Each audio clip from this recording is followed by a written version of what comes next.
Bangladesh football ফেডারেশনের meet the প্রেসে একটা নজিরবিহীন ঘটনা ঘটেছে, যে ঘটনার সাক্ষী হয়েছে সবাই। এমন ঘটনা এর আগে কখনোই ঘটেনি।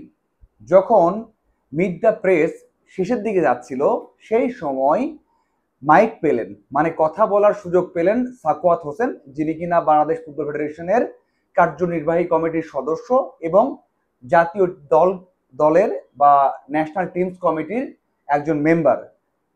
তাকে জিজ্ঞাসা করা হয়েছে বা তার কাছে যখন যাওয়া হয়েছে, যখন জানাবেন যে আগামী 6 মাসের পরিকল্পনা কি বা তার অবজারভেশন আছে কিনা, তখন তিনি বলেছেন যে ওনার একটাই মাত্র এজেন্ডা, সেটা হচ্ছে কাবরেরার পদত্যাগ। মানে কাবরেরা যেন না থাকে, পদত্যাগ করে, সেই আশা সেই প্রত্যাশা তিনি করেন এবং বলেছেন যে 18 কোটি মানুষের মুক্তি হবে যদি কাবরেরা চলে যান, এবং সেটাই তার একমাত্র এজেন্ডা। হ্যাঁ, এমনটা কেন বলেছেন সেটা কিন্তু আমরা সবাই জানি। বিশেষ করে সিঙ্গাপুর ম্যাচ শেষে কাবরেরাকে নিয়ে সব জায়গাতে সমালোচনা আছে।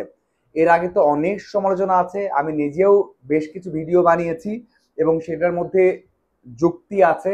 আমি কিছু ইন্টারভিউ করেছি, সেখানেও আমরা দেখেছেন যে সবাই বলেছেন যে কাবরেরার পরিকল্পনা বা তার তার যে স্টাইলটা এখন এই দলের সাথে যায় না। এই জন্য সবাই বলছেন যে কোচের পদে একটা পরিবর্তন খুব করে দরকার।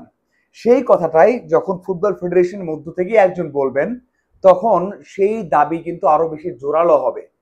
দেখুন, এতদিন সবাই বলেছেন, মানে সবাই, মানে দর্শক বলেছেন, সাংবাদিকদের মধ্যে অনেকেই বলেছেন সাবেক ফুটবলাররা বলেছেন, যারা রিসেন্ট অবসর নিয়েছেন তারা বলেছেন।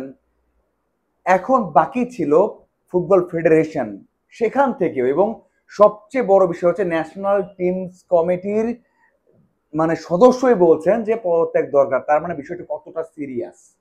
তার মানে ফেডারেশন থেকেও অনেকে চান না যে কাবরেরা থাক কোচ হিসেবে। এখন এখন একটা বিষয় আসা যেতে পারে, সেটা হচ্ছে শুধু কি একজন, শুধু কি সাখাওয়াত হোসেন, আর কেউ নেই?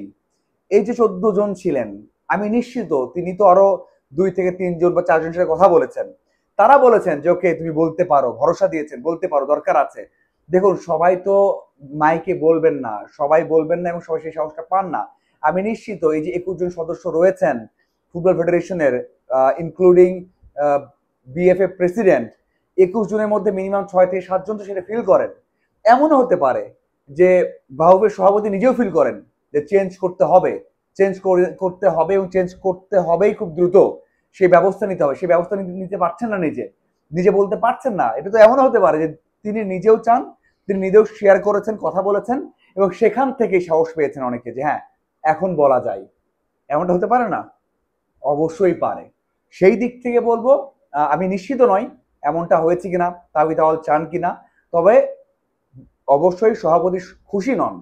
সবশেষ যে ম্যাচটা হয়েছে, সেই ম্যাচ হওয়ার পর তিনি যে খুশি নন সেটা নিশ্চিতভাবেই বলা যায়। এটাও বলেছেন যে মিটিংয়ে বসবেন যখন, তখন তার কাছে জিজ্ঞাসা করা হবে, কাবরেরার কাছে, কেন সিদ্ধান্ত এলোমেলো নেওয়া হয়েছে, কেন নাম্বার 9 খেলানো হয়নি, কেন জামাল খেলানো হয়নি, কেন সবাই জানছে যে এখানে যে কম্বিনেশন দরকার সেটা কেন করা হলো না। যদি সঠিক উত্তর না পায় তাহলে হয়তো বা অন্য প্রক্রিয়াতে যেতেও পারে। আমার মনে হয় যে এটা একজন নয়, একজন শুধুমাত্র রেজ করেছেন ভয়েসটা, এখানে অনেকজন আছে। আর সেখান থেকে আমরা বলতে পারি যে হয়তোবা নেক্সট ম্যাচের আগে কিছু একটা হয়েও যেতে পারে। এটাও কিন্তু শিওর না। তবে যে ধরনের আভাস আমরা পাচ্ছি, যে ধরনের আমরা সামনে চলে আসছে বিষয়গুলো, তাতে আমরা বলতে পারি যে মেয়াদের আগেই কাবরেরাকে বিদায় করতে পারে বাহুফে। আপনার কি মনে হয়? অবশ্যই কমেন্ট করে জানাবেন। ধন্যবাদ সবাইকে সাথে থাকার জন্য।